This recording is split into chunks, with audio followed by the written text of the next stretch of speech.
Hello guys, kain tayo ng tanghalian. Ito na yung niluto ko kanina. Ayan. At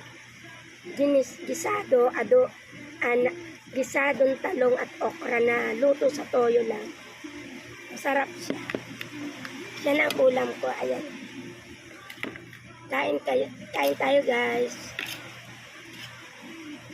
Nagugutom na ako galing ang palengke. Bumili ako ng ito. Niluto ko. Nakagutom. Sarap. Ganun ito ang paborito kong ulam. Natutuhan ko itong luto ko sa nung nabubuhay pa yung tatay ko.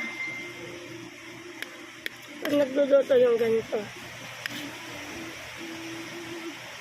Yung okra at talong niluluto lang sa toyo.